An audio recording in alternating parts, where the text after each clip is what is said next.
Focus амьдрал хэрэг тэгэхээр өөр нэг өдөр өөр нэг бичлэг сайхан та бүхэн маань намайг их сансан болдог Instagram-аар баахан бичээл амьд оо гээл би амьд аа би өөртнөө гэдэг нэг жоох өөртөөгөө ажиллах тэгээд бас зохицуулах хэрэгтэй ажлуудаа ингээд зохицуулаад ингээд нэг тэг би ингээд чадхаараа ингээд ирж штэ тий.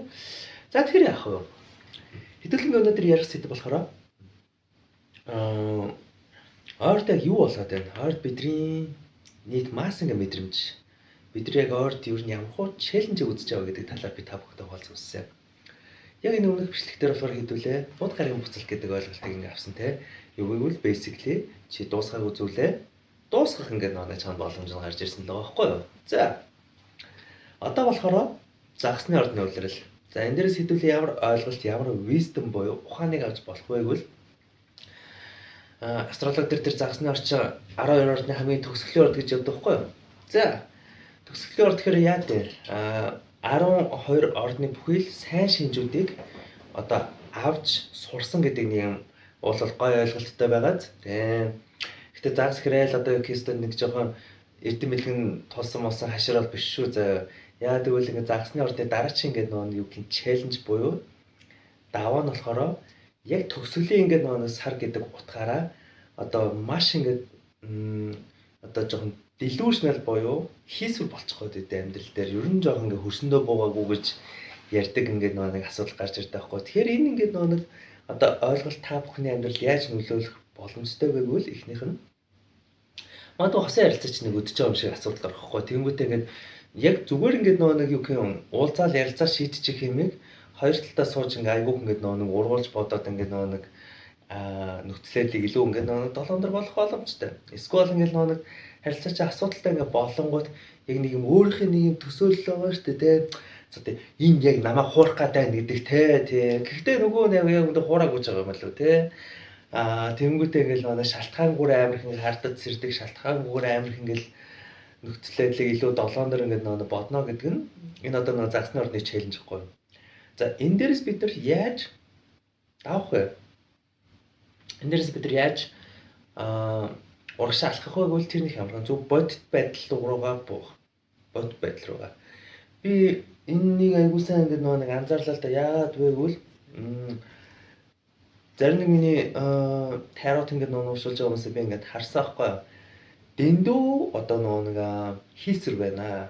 Тэ. Би тэ хэлсэн. Тарот ингээ байна уу? Юу байна уу? Doesn't give a fuck ингээ чам зүгээр бодит амьдралтайгаа нүр тулах ингээ нэг цаг иржээ. Заримдаа бидний ингээ нэг юу гэх юм энэ бүх ингээ нөхцөл байдал энэ бүх төр delusional ингээ зүйлийг давах хамгийн ихний алхам болохоор зүгээр нүр тулахгүй юу. Тэгээд одоо гэтээ хүн босон давдгуу даваагаа долоо давдаг л гэж ярьдаг. Гэтээ тэглээгээд цэцэг сарайлаа л ингээ нэг хойшоо суух шаардлагагүй. Зүгээр сайхан нүр тулж уулзахыг хүсэхгүй байгаа. Гэтээ амарчлаасаа уулзаа заавал нэг юм шийдэх ёстой өгдөг зөрөгтэйгээр ингээ нүр тулна. Тийм. Тэгэл нэг болсон болоогүй хардад цэртний оронд гүччөө сайхан ярьчихгүй үү чи яг яах гэдэг гэж байл те. Сайхан гоё штэ те. Энэ дээрээс ингээ нэг ойлголт эхний ойлголт буюу тэр delusional зүйлээс давангуудаа хөрсөн дээр ингээ буух гэдэг ойлголтыг бид энэ загсны ордноос ингээ нэг ойлголтыг авч болжээ. За дараа нь энэ ордны дараа хэдүүлэнд нь хоньны ордны сизон буюу шинэ юмны эхлэл гарч ирнэ. Гэхдээ ямар нэгэн юмны эхлэл яг үндэ өмнөх зүйлийн төгсгөлөөс үнэхээр хамааралтай байдаг хгүй. Тиймээс одоо яаж ойлгож болох вэ гэвэл бид нар яг одоо энэ ойрын хугацаанд ингээ болж байгаа ингээд бидний эргэн тойронд болж байгаа асуудлууд, бидний эргэн тойронд болж байгаа одоо нөхцөл байдал кейс, харилцааны асуудал байна, ажлын асуудал байна уу, эсвэл нийгэмдэр бухимдлууд ингээ байна. Хамаагүй заа. Чи энэ болгоныг одоо анализ хийж дүгнэлт хийх ингээ цаг чи ирж байгаа маа. Гэтэ дүгнэлт хийхдээ яг бодтойгоор хөрсөндөө буусна ингээ дүгнэлтийг хамгийн чухал болж байгаа байхгүй. За.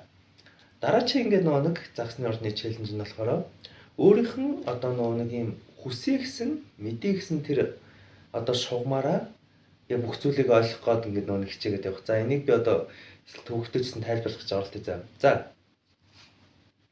Бата чамайг тоохгүй байна. Тийм. Бата чамтай байхыг хүсэхгүй штэ. Бата чимгээгийн өмдөг шовтлохыг хүсээд байгаа. Чинийхийг биш ойлгож байна гэдэг ч юм те. Тэнгүүд нь чиний ингээд нэг ойлголтоор штэ те. Одоо Бата бол миний твин флейм. Миний твин флейм болохоор би өөрийгөө уучлахад Бата миний араас ингээ хурж ирнэ гэдэг ч юм уу те. Тэгээ бид хоёр ингээ твин флейм болохоор ингээ сүнсээрээ шаалтж байгаа гэдэг ч юм уу те. Бас амар тэнийг юм яриад байгаа шүү дээ. No юу яриад та тийм амар delusional ажиллахгүй шүү дээ.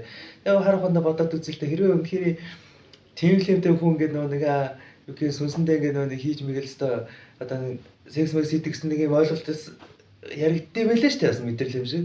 Тийм байсан бол би Анжелина Жолигчтэй хийцэн сууж байгаа шүү дээ тий. Цаа чи угаасаа миний тийм лэм гэдэг ч юм уу тий. Би өөрийгөө ингээд нэг уучлахад Анжелина Жолигч ингээд нэг Америкас Монгол руу ирэл гэдэг ч юм уу. Ийм delusional ээж болохгүй байхгүй юу. Шалтгааныг ингээд нэг ойлгоцгоо. Чи одоо нэг яг одоо энэ загсны ордны энэ үйлдвэрлэлээр маш мэдрэг болсон байгаа. Магадгүй илүү их ингээд intuition боёо зөв зөв гэсэн байгаа тий. Гэхдээ зүүн сум чинь мянга ихслээ гэж чи мянга ингээд нэг хүмүүсийн хараагүй зүйлээ ингээд нэг харж ойлголоо гэд өдрийн төгсгөлөд чиний наад ингээд одоо ойлгосон мэдэрсэн зүйл чинь хэр ингээд нэг бодит одоо амьдрал руугаа нэгдэж чадж байна гэдгийг өөрөөсөө асуух шаардлагатай байхгүй. За. Тэгээ одоо загснаар ч хамгийн романтик season гэж бас явдаг тийм. Тэгэл ер нь ихтэй энэ тимлэм гэдэг ойлголт чи ер нь сүүлд энэ нийгэмдэр амар viral болоод байгаа чинь зүгээр юу байхгүй да. Зүгээр крашта тоогдоогүй гарууд чинь л яг үндэ крашага тимлэм гэж бодоод тэгээ ингээд өөрийгөө уучлаад өөрийгөө ингээд нэг юм бол яг миний краш миний амьдрал дээр ирж орно гэсэн юм мэдээлэл мотой ойлголт зүг түүсүүл төгсөхгүй. Анхнаасаа контракт буюу сүнсний контракт нь байгаагүй бол чи тэрийг яг тимлэм гэж ингээд нэг шаасан гэсэн тэр хизээч байгаа бүгчин ч мэдэхгүй явж байгаа шүү дээ гэх юм бол ийм ойлголтыг та бүхэн маань ингээд нэг мэд хэрэгтэй байна. Бодит амьдрал руугаа бид нар заримдаа дөхөж буух хэрэгтэй байна шүү. Жох одоо нэг хит хөөрөө биш яг одоо яг ингээд ямар нэгэн зүйл төр хит их ингээд нэг delusional ингээд болох гээд ангууд хойшоо суугаад гүнзгий амсгаа аваад гүнзгий амсаа аваад паузлаад ямар сайхан билүү вэ? Би энэ бүх үр дүн, энэ бүх нөхцөл байдлыг зүгээр би энэ зүгүүднээ би бууж бай. Зүгээр би яг одоо өөрийгөө тайвшруулад яг одоо нөхцөл байдлыг би бодтойгоор ухаалгаар шулуухан харахыг би өөртөө одоо нэг тушааж байна гэдэг ч юм уу. Тэгэх юм бол бас тархич арай өөрөөр л ажиллаж эхэлнэ дээ. Магадгүй ялангуяа энэ дун зарим нэг аудиенс буюу хүмүүс үзэж байхад айгүйх одоо толгой нэргэлцсэн, overthinker болсон, юу ойлгох гээд юу мэдхийг хүсэхгүй байгаа ч юм уу эсвэл нэг юм хүмүүс магадгүй ингээд энэ ингээд айгүй хэрэг болох байхаа. За.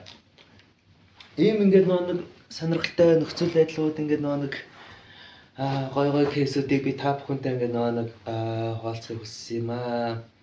Тэгээд энэ одоо нэг загсны ордны season яг үндэ төгсгөлийн season буюу та бүхэн ингээд нэг дуусах хэвээр ажлууд ингээд байгаа, дуусах хэвээр харилцаанууд ингээд бас байгаа, дуусах хэвээр одоо тэр одоо addiction буюу донтолтой юу вэ нэдэртэй ингээд нүүрт болох цаг шүү. Тиймээс энийг ингээд аягүй сайн нүүрт тулаад урагшаа хийж чадсан цагт одоо энэ дээр хоньны ордны season буюу бүх зүйл эхлэл гарч ирэх юм аа. Энэ эхлэлээр та бүхэн илүү ухаалаг, илүү хүчтэйгээр, илүү амбицтайгаар ингээд нэг алхах боломж нь гарч ирж байгаа шүү гэдгийг би та бүхэн санаасаа гэж хүсэж байна. Тэгээд cheers bye.